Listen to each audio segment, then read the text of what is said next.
Hi, trackies. Welcome back to another video. Please remember to smash that subscribe button.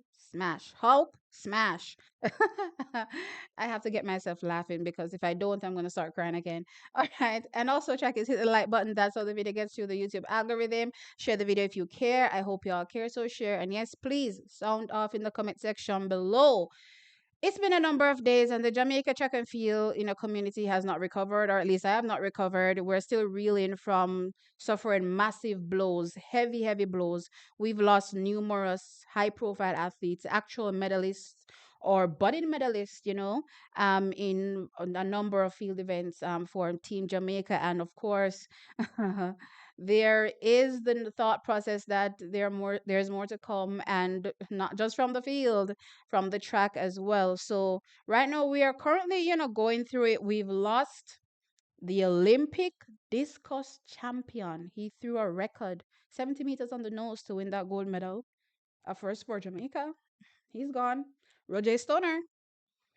Rajinja Campbell. First Olympic medal in the shot put. Bronze. He's gone. The ever reliable. Oh my gosh, I said I was gonna cry. It's been days, T. Get over yourself. Look here. I track easy. Y'all know how I feel about these athletes, and I cry so easily. It's ridiculous. But anyway, ever reliable Wayne Pinnock, back to back to back medalists in the long jump, gone. And now the young and up and coming starlet, he hasn't medaled from a senior perspective yet. Still very young. I believe he's now gonna be 20/21, right? Jadon Hibbert, an athlete that I did, I think piece on a few years ago, maybe, 2, 3 years ago. I want to say 3 years because it's been a minute since I've been on YouTube and I'm losing track of, how long I've been here. But yeah, I did a think piece on him a number of years ago, and I said, you know what, this young man can shatter the world record. So, when you look at the future potential for these young athletes, and especially, as I said, a Jadon Hibbert, that is literally world record quality, he's gone. When you think about these athletes that are gone, at this particular point, track is, I'm here to say that, the J3s is worthless. Absolutely worthless.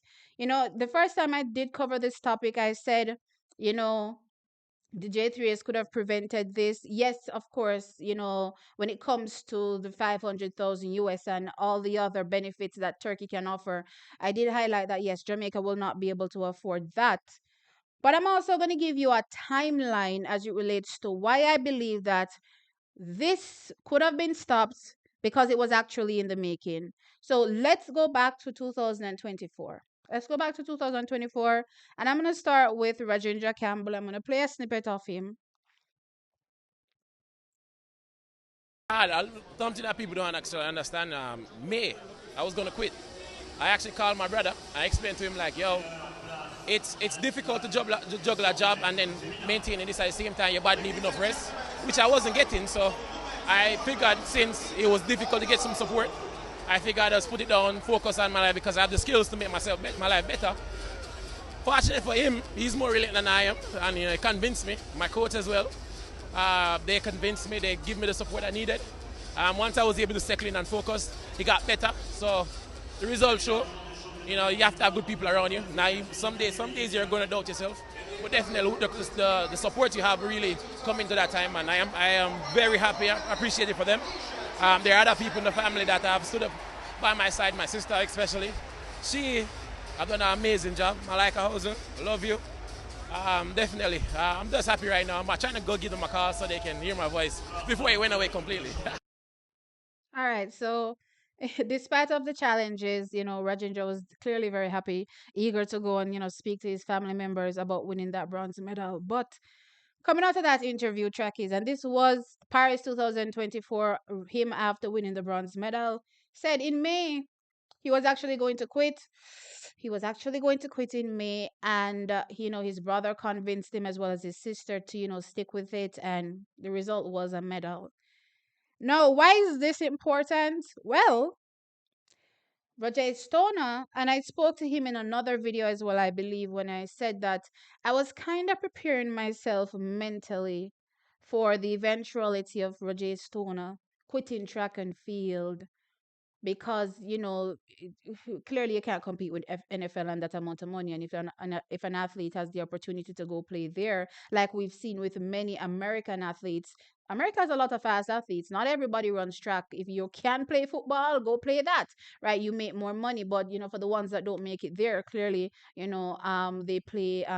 do track and field. So yeah, a lot of athletes, I would say a lot of athletes or track and field actually lost a lot of athletes to the NFL. So I was kind of preparing myself mentally, to potentially see, Roger Stoner, be on the way out. But this was even before the Olympic Games, right? But he goes to the Olympic Games and he wins Jamaica a gold medal. Oh my gosh. So that track is, interestingly, news is coming out that he was still very much interested in, you know, potentially playing, American football. But guess what? Turkey approached him and said, "Hey, don't quit track and field, don't quit the discus. Come over to Turkey and we'll take care of you." Hmm. So let's tie in, this Rajendra and Roger situation. One was on the verge of quitting. Rajendra has spoken, openly about not having anywhere to live. Clearly we're even witnessing after him winning that bronze medal in 2024, still not having a contract, a professional contract to support him, just in general, right? Everything that goes into an athlete getting to this stage, no professional contract. So we have heard these things, and as I said, this is something that was known and out there, but let's just say happenstance, right? You were maybe featuring them before they medaled. You mean to tell me that the J3s, upon realizing that Rajendra Campbell won us our first ever medal at the Olympic Games in the shot put, and also Roger Stoner winning us our first gold in the discus, you gonna sit down to yourself and say, all right, we need to try, especially outside of Rajendra, because Rajendra is a different case from Roger, right? You couldn't say to Roger, all right, I see that you're interested in competing in the NFL, but or playing American football, but we want you. We can't afford that money though. What can we do to keep you, right? You tell me say you couldn't go to Roger and sort out something. And then for Rajindra, which is a whole different situation, him not have no contract full stop in a story. You should have been breaking your necks to run over to Rajindra to say, Rajindra, you did all this with no support. We are here to help. It never happened, Trakis. But as I said, there are numerous things that led up to this, and let's get into some more snippets. So that's just Raji and Rajindra. And as I said, the signs were there, and there was an opportunity for the J3s to get this issue resolved, but they didn't. Let's jump into Lamara Distin. Lamara Diston, obviously very disappointing for you. You've had such a wonderful year. Tell us what happened out there today. I mean, starting off, I felt flat.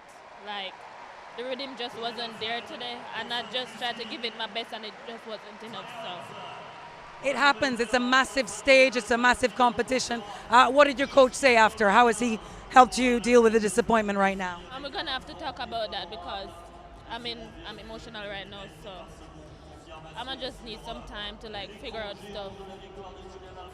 It's been such a wonderful year for you. Big barriers broken, including the 2 meter mark. Is there something you can take from that, even though there's such a disappointment for you here at the Olympics?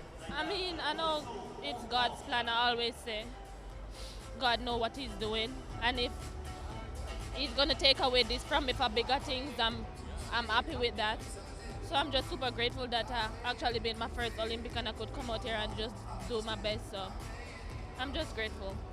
Lastly, do you want to say anything to your people back in Jamaica, your brother, your family, your friends, your fans? Well, thank you for supporting me. I love y'all. And we love you. So that was not Rajendra, Lamara. That was Lamara Trackers, and clearly in a lot of tears. She was gutted didn't make it to the finals in the women's high jump. And post that, as I said, she was in absolute, distress. And she did reveal that for the whole time she was there leading up to, the preparation time period, right? I believe it was maybe 2 plus weeks. She was there, she didn't have her coach with her. She clearly indicated that she felt flat. She tried to self train. It just didn't work, and as a result she feels as though this was the reason why she wasn't able to progress. And if a lot of people joined me last year, with my coverage on the Olympic Games and going in and where I thought medals would come from, I said Lamar Distin was a shot at a medal for us. I was definitely looking at her for a medal. She herself thought she was capable of a medal as well. So when she didn't even progress to the final, she was gutted. We were all gutted here, watching the Olympic Games. But of course, as I said, post that news surfaced from herself saying she didn't have her coach. Hmm, she wasn't the only one. Let's go into, and I'm going to try my best to keep it together, Daniel Thomas Dodd. I think it's something that I definitely have to sit and reflect on and moving forward as to, what will be definitely best for me and my mental health, because I cannot do this anymore. It's very frustrating dealing with JOA and J3S because these people don't care about field events in Jamaica. And if they did, they would make sure that we have everything we need to make us comfortable, because my coach is not just a part of my training process. He's a very crucial part of my warm-up and getting ready for preparations, and I didn't have him for 2.5 weeks. 2.5 weeks. It's very frustrating because this is definitely something that I'm more than capable of obtaining, and I came short today. Yeah, I can feel and sense and understand your frustration, particularly now that you see Jamaica competing so well in the field event. Exactly, and that's the irony of it. The gold medal that they were sitting down waiting for did not come from the track. It came from the field events, and those are the events that they neglect so much in Jamaica. And most of the medals that we have gotten so far at these games comes from the field events, and we're the most marginalized groups within Jamaica track and field, and it's very frustrating, and it's time for them to stop and really reflect on what they're doing to us as athletes. Wow. That one was very, very heavy. But Daniel Thomas Dodd really summed up the treatment, from a Jamaican perspective, field events. And I mean, Jamaican administration, clearly, the fans love the athletes. I speak about, how much I appreciate not just track. And, a lot of people tend to focus on only track, but I always tell you all, I love the field. I love the field, and I'm looking out for these athletes and looking out for their performances. And it makes me excited every time I see them. But clearly, the JOA, J3 is, didn't care anything. And Daniel Thomas, that is another athlete that didn't have her coach with her and as such suffered, with her competition and her efforts there. And post that, I think I remember the JOA, coming out and saying that they're limited, with the amount of coaches that they can, send to meetings, right? These global meetings. And I asked the question last year because, as I said, I was live and I asked the question, how is it that Team USA, they have all their coaches? So how are they able to get all their coaches? So when you look at the size of teams, right? That's how how much coaches are available to the team per the number of athletes, right? So Team USA has the biggest, team, and they're afforded all their coaches. How is it that they have to pay an extra amount? If that's the case, then why is it that the JOA slash J3 is not paying this extra amount for the field events, to have their coaches? And then when I look at the smaller teams, again, they all have their coaches. You have some teams that only send a handful of people. And for all those handful of people that are there, especially when you look at it from a field events perspective, when you look at the European teams, they all have their coaches there. And not just two, three of them did it. And, they have their two, three slash coaches there with them. So the question for me is, it seems that for certain nations outside of Jamaica, it seems it's Jamaica alone has this problem. everybody is able to, afford their coaches being there, whether it's through, the requisite amount that, the Olympic Committee allows you to carry, or maybe paying to get them there, but they have them there to support their athletes because they understand, how important or integral these coaches, being there is to the process, right?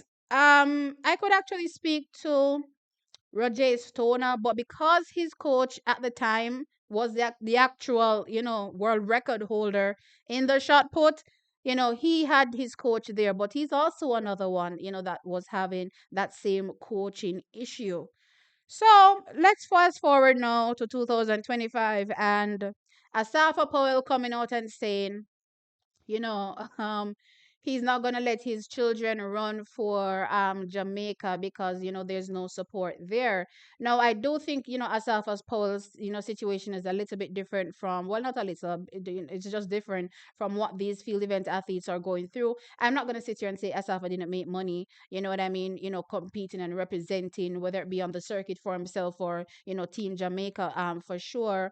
So it's definitely a little different. But something he highlighted, in that particular video when he said, you know, he's wanted to talk about it for some time, but the athletes are a little bit selfish according to him, right? And nobody wants to sit their neck out. And I remember responding to that, and I said, Asafa, you're part of the problem because you yourself, when you were in the sport, chose not to speak out as well because you were sitting pretty high up there on your perch way up there, and you weren't suffering from the issues that these marginalized athletes suffer from, so you didn't feel the need to speak out. But now that you're retired, you're speaking out where you probably can't effect any change at this particular point in time. But I also said that it's interesting because I believe the athletes hold all the power. Without the athletes, there's no J3As or JOAR because who are they going to represent, right? The athletes have all the power, and if the athletes band together, right? If they rise up, trackies, they will be able to effect change. I remember what happened to Taekwondo Tracy as well, and I won't delve too much into his situation, but again, it's part of me looking at the athletes and their struggles and saying, athletes, you need to band together and rise up. The fans alone can't do it. I alone can't sit on YouTube and be barking at the J3s and the JOA like a little chihuahua. As soon as the athletes head hurt them, I'm on YouTube barking at the J3s and barking at the JOA like a little chihuahua. But the athletes themselves need to come out and rise up. That was my thought process coming out of that Asafa Powell think piece. Track is, who would have thunk it a few months later the Jamaican athletes would indeed rise up. They would indeed band together. The field event athletes would indeed band together and rise up. But instead of rising up, Track is alone, them rise out of Jamaica. Yeah, but that bad things make joke. They literally rose out of Jamaica.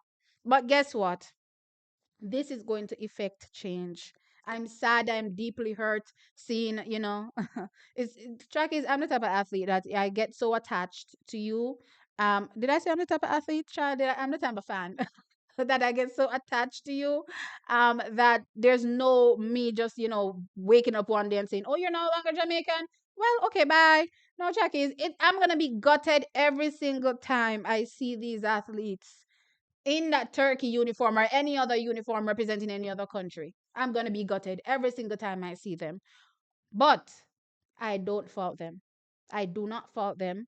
And again, as I said, it's going to effect change because finally the athletes are holding not the blade, but the handle. They're not holding the handle, and now they're going to demand that change that we've needed for some time, for some time in the sport of track and field. And it's interesting because I was watching the Sports Max, maybe yesterday or the day before they spoke to, I think it was the yesterday piece that they spoke to the contract, the Puma contract versus the Adidas contract. And this is something that I've been throwing in everybody's face. And every time I throw it in y'all's face, it'll cuss me out. But now everybody is keen in on the important point I have been making. Those contract stipulations, they chose not to take the Adidas contract because they would rather just get money just so. with no thing written down in a ink pan paper and say this goes to that and this goes to that. Them just want the money. So apparently, yes, Puma give them whole heap of money, like I said. But money to do what? They're not negotiating any contract for the benefit of the athletes, and that is what is important. And that is what I kept pointing out. The athletes they're the ones that matter. You can't tell me that you have all these athletes here bawling out for help. Rajinja has not had places to live while competing. And you're not trying to tell me you're not broken a deal for something better for these athletes? It's crazy to me. Me too, Bali Bali. I think I cry too much. You're not brokering anything better for these athletes. And yeah, at this particular point, though it, as I said, I'm gutted, it was needed. And I'm glad now the athletes realize how powerful they are. And we are going to get change, thankfully. We know we will no longer have these awesome athletes under our belt. Maybe I mean I don't know, maybe somebody can go in last minute and try to convince them otherwise. I don't know.